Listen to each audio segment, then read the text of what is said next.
格闘キャスへようこそ、シンです。そこに赤穂選手がいます。今日よろしくお願いします。よろしくお願いします。そうですね、今日はキャシメロ戦に向けていろいろ聞いていきたいと思います。はい。このジム、今、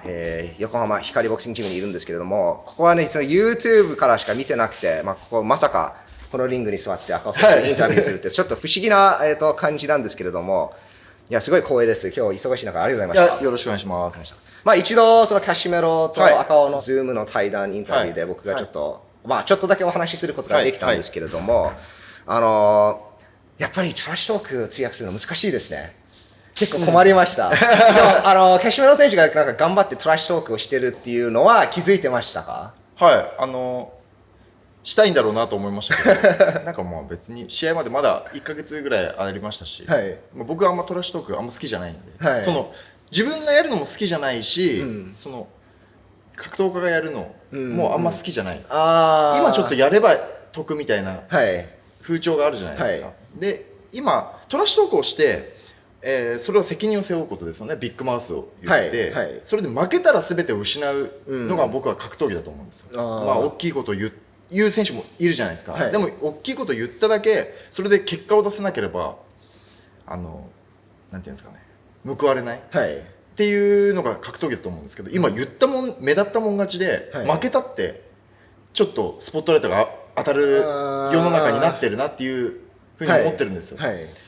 で僕はそういうのあんま好きじゃないんで。なるほど。でもやっぱりその試合が盛り上がるじゃないですか。そうですね。ボクサーがトラッシュトークをすると、でもそれはある意味自分をセールスで売り込んでいくっていう手段ではいいと思いますけど、自分はノニト・ドネアが好きで、親交もあって、自分の唯一の師匠だと思ってるんで、ドネアはやっぱ紳士だし、ああいう姿が僕はかっこいいなと思うんで、メイウェザーとか、マクレガーとか、ああいうタイプは、見てて面白いですけど、自分がああなりたいかって言ったらまたちょっと違います。なるほど、なるほど。最終的にキャッシュバロも諦めました諦めてたし、キャシメロなんか自分の相手がいつもおちょくってくるから、みたいな立ち位置で言ってたじゃないですか。いや、いつも自分から仕掛けてないと思って。確かにそうですよね。いつも自分から言ってますよね。確かにそうです。そのトラッシュトークの中で、キャシメロが赤尾選手が特別なパンチを準備してるっていうそういうなんか話があったんですけれども、show me now ってなんか挑発してたんだけど、特別なパンチってあれってどういう感じであれがキャシメロの頭に入ってるんですか？いや、なんかあれは6代から聞いたんだっけな、フィリピンの方で僕は結構アッパー派手に打つんで、それをなんか昇竜拳みたいな感じでフューチャーされてる赤穂はすごいアッパーを打つっていうのを、フィリピンの YouTuber とかそういうフィリピンのメディアが昇竜拳だって言って、こう盛り上げてたらしいんですけど、僕そんなの言った覚えもないし、必殺パンチがある、だから僕質問をカシメロにされて何のことだか全然分からなくてだからみたいな、必殺パンチもあるともどこにも一回も言ってないし何言ってんだこの人とっていう感じでした。だからとぼけたわけじゃなくて、どういうことになりますよね、何を言ってんのみたいな感じだったんですよ。そっか、面白いですね、なんかフィリピンでそういうストーリーが流れてるんだっていうのは、ちょっとあとはもう自分はフィリピン結構行ってるんで、アラジムと契約したこともありますし、マニラで試合したこともありますし、結構フィリピン好きなんで、フィリピン人とも結構交流がやっぱあら行ったら1ヶ月とかいるんで、その陽気で裏表がなくて、っていう絶対日本人よりも裏表ないと思うんですよね、僕は、フィリピン人はあんま物事を悪く言えば深く考えすぎない。なんか日本人って結構物事を深く考えすぎちゃうところあるじゃないですか。フィリピンは結構陽気で、こう物事を深く考えすぎないところもあって、結構フリーな人たちっていう、だから裏表がないから僕は嫌いじゃないんですよ全然。だから僕はそのイメージでカシメロもいたんですよ。でいろんなカシメロと交流がある日本人と喋ってももう本当よくいるフィリピン人だと、ああいう井上選手のこと挑発してるのも、僕はやらされてんだろうなと、マネージャーとかそういうプロモーションに、でやらされてんだろうなと思ってたんで、僕はそのカシメロに対してマイナスなイメージはなかったですし、そのボクサーとしても好きなタイプだし、ちょっと自分に近いものもあるんで、光栄ですよ本当に。本当にその向こうは疑ってましたけど、赤穂が自分を尊敬してるって言ってるけど、ちょっとなんか罠じゃないかみたいなこと言ってましたけど、本当に尊敬に値するボクサーですよ、カシメロは。そういうボクシング試合も必要ですよね。なんかトラッシュトークで盛り上げるよりも。そうですね。本当に2人とも強いから、みんなこの戦いを見たいっていう。この戦いは別に本当にトップの試合だと思うんで、余計なのはいらないのかなっていう感じでしたね。まあ結構盛り上がってると思います、そのトラッシュトークなしでも。まあ話を戻すと、じゃあ特別なパンチは準備してないということですね。特別なパンチは準備してないですね。まあ作戦はもちろん立ててると思いますけど、立ててますよね、そこは。まあ立ててます。僕いつも相手の試合見ないんですよ。ああ、そうなんですね。見ないって言っても1、2分は見ますよ。身長これぐらいなんだ。こういうパンチ打つ。ただもうその癖とかも見ないんですよ。ただカシメロの試合はちょこちょこ見るようにはしてますね。なるほどなるほど。カシメロの、確か4回負けてると思うんですけども、前回一番最近はそのジョナス・ソルトンに判定負けしてるんです。あの試合も見てるんです。見ました。なんとなく見ました。まあスルタンと自分はタイプが違うんで、って言ったらまあカシメロは自分みたいなタイプとはやったことないと思うんで、まあ自分はスピードとパワーはどっちも持ってるんで、まあ自分もねカシメロみたいなタイプはあんまないですけど、まあ一人だけいるんですよ、共通の相手が。で自分は6ラウンドで KO してるんですけど、カシメロは判定までいってる選手で、その選手は岩佐選手ともやって判定までいってる選手なんですよ。その選手が共通のまあ対戦相手なんですけど、その選手は結構野生的で、僕のパンチにも臆せず合わせてくるような感じだったんで、その選手がちょっとカシメロに一番近いのかなと、自分のキャリアでは。気持ちも強くて、それよりももっと上ですけど、ただその体格的にはやっぱ僕のが結構大きいと思う。大きいですね。で僕も見ましたよ。減量がそんなきつくないっていう。ちょっと待って、ちょっとコメントですごい批判されました。僕結構もうスーパーバンタム来てもう4年3、4年もずっとスーパーバンタムでやってて、もう結構目いっぱいなんで、結構同じぐらい、僕ライト級とか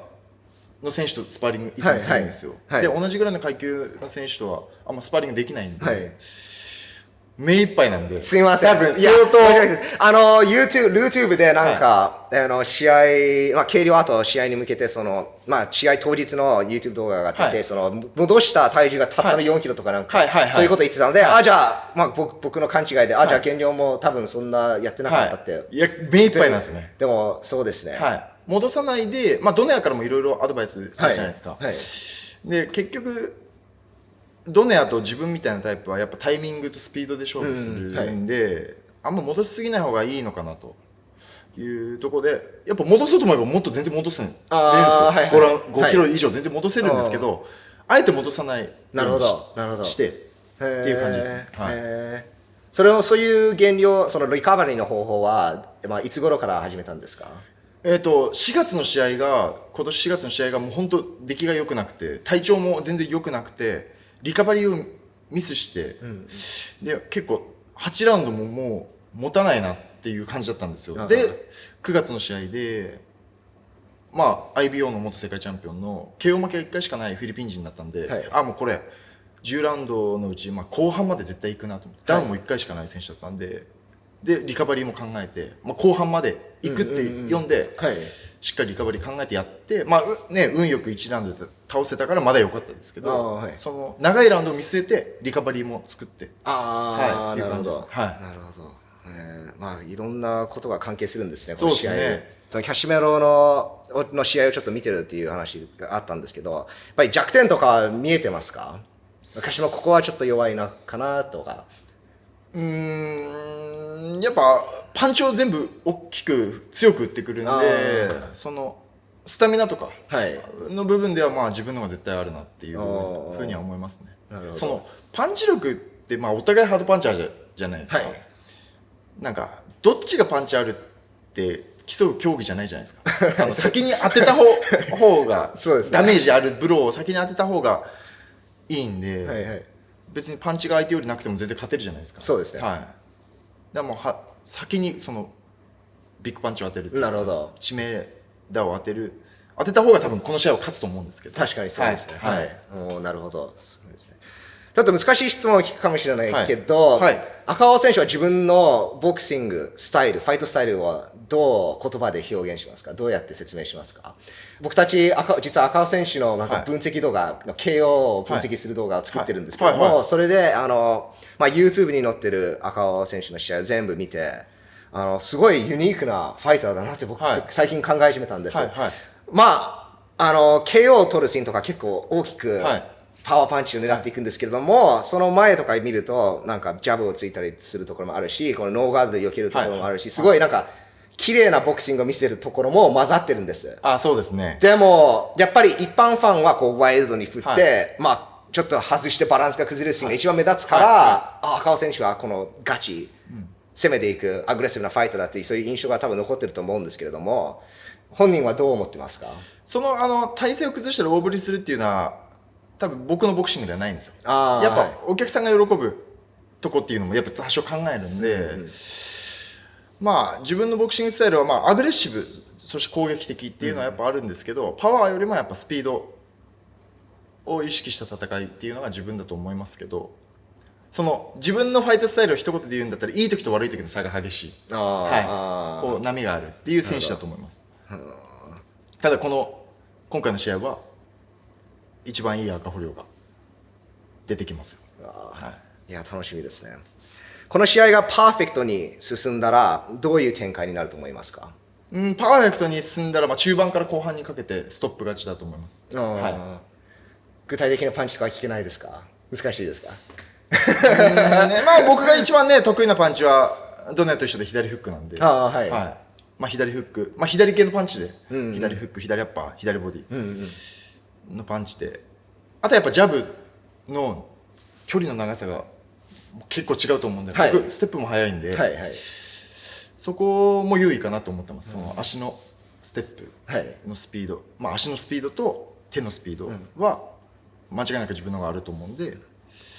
そこで優位に立つと思うんで、そこを生かして中盤で KO 勝ちする。一応キャリアをウィキペディアで見てたんですけども、2回世界タイトルに挑戦しているところがあるんですが、この試合はその2戦よりもビッグイベントだと思いますか？ビッグイベントだと思います。やっぱり周りの反応とかって。そうですね。でも僕のキャリアの中で最高の選手、知名度の選手なんで、この試合はちょっと楽しみです。自分が若返って挑戦するっていう試合をずっとできてなくて、おそらく昨日も結構この試合が決まって取材とか多いんですけど、昨日も取材来てて、要は自分がもしかしたら負けるんじゃないかっていう挑戦する試合って多分佐藤陽太選手1回目の世界戦の時以来なんですよ。2回目のタイの世界戦の時は国内ではもう赤穂が絶対勝つって言われてたんで、ただちょうど最初の世界戦が10年前なんですよ。だから10年ぶりですよね、こういう自分が挑戦するっていうワクワク感っていう、アンダードッグからそうですね。楽しみですね、この試合は。その2回タイトルに挑戦したっていう話だったんですけども、その頃は、子供はまだ生まれてなかった。生まれてないですね。そのカシマロとの対談のインタビューで、フィリピンの、記者だと思うんですけれども、赤尾選手はコロナ禍で一度引退するって聞いたんですけれども、それなんで引退しなかったのか、モチベーションなのかっていう質問があって、赤尾選手は最近子供が生まれてもう2人目になるので、モチベーションは家族ですっていうことを言ったんですけれども、やっぱり子供が生まれてもっと強いボクサーになったと思いますか？それは確実に。今の奥さんと出会って、結婚して子供も生まれて、人間的にも一回り二回り大きくなったと思いますし、ボクシングも安定してきたなと思います。そのパンチ力とかスピードとかはもうねグーンと上がらないですけど、その精神的安定ですごい強くなってきたと思います。結構応援してますね。ありがとうございます。今日は忙しい中ありがとうございました。本当に、実は僕多分今週だと思うんですけど、キャシメロインタビューすることになったんですけども、キャシメロに対してなんかメッセージないですか？カシメロに対してメッセージ、自分はね、カシメロに対してはもう本当にそういう日本人でカシメロに対して僕の YouTube にも結構コメントしばき倒してほしいとか、はい、そういう、ですよね、そういうなんか悪道みたいなイメージは自分なくて、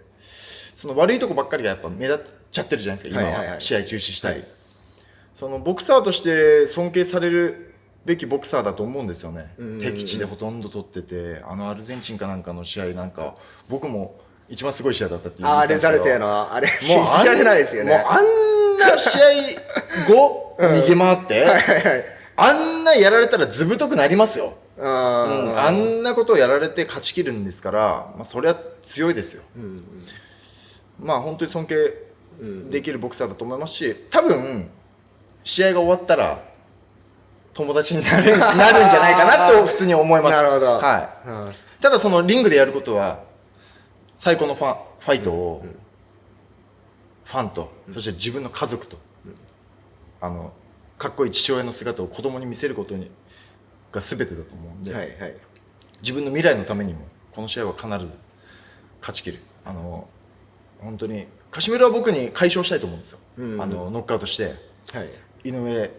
戦とかもっと日本で大きいタイトルマッチとかに行きたいと思うんですよ。僕はどんな形であればもう判定でも2対1でも負傷判定でも何でもいいんですよ、勝てれば。